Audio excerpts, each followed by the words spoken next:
4 o'g'lim bor edi deydi. Qiz bolani deydi, shunaqa ham yaxshi ko'raman deydi. Xudodan deydi, yig'lab yurib Xudodan so'radim. Xudo qiz berdi. Yo, jicha nogironli qiz berdi deydi. O'smaydigan.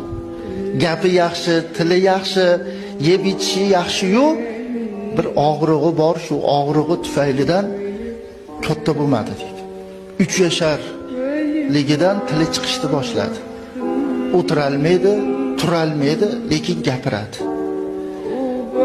Shu darajadaki mehrini men shunday qiz bolani mehrini dedi domla, shu narsada bildimki dedi, tishi chiqib qichishiyasa, akasi qo'lini nima qilsa tishlaydi, ayasi qo'lini nima qilsa tishlaydi.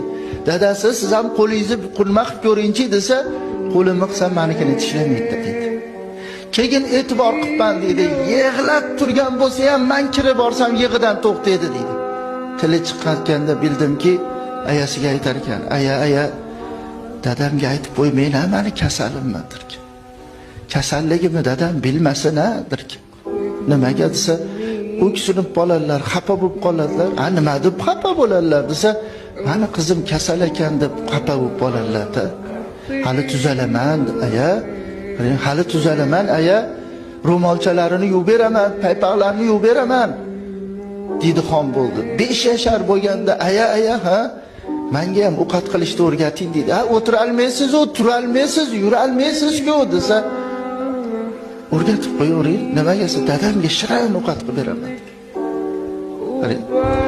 Og'riq dodalodot qilib turgan bo'lsa ham, ayasiga injiqlik qilayotgan bo'lsa ham, og'riqni qattig'idan chidolmay turgan bo'lsa ham, shunday kirsam o'zini soqqa savoladi deydi.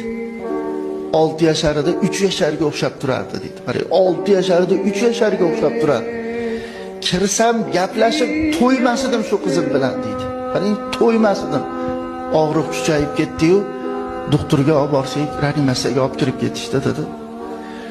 Abetlarda kiring deyishdi. Kirsam, doktorlar hayron qolyaptiki, baqir-chaqir og'riqqa chidalmay turuvdi. Qarang, og'riqqa chidalmay turuvdi. Siz kirishingiz bilan qarang, tuzalib olganga o'xshaysiz. Sizda nima bor desa, dadalik hurmati bor. Meni shunaqa hurmat qiladi bu qizim. Qiynalayotganini derazadan ko'rdim, chekkasidan qarab ko'rdim. Doktorga og'riq qoldiradigan ukol qilib qo'yaveringlar. Qarang, og'riq qoldiradigan ukol qilinglar. Qiynalayotganini ko'ryapsizlar. Og'rimasdan jon taslim qilsin. Men chidalmayapman desam, ukol qilamiz deyishsa, nima qilyapsizlar debdi. Desa, shunaqa og'riq qoldiradigan ukol desa,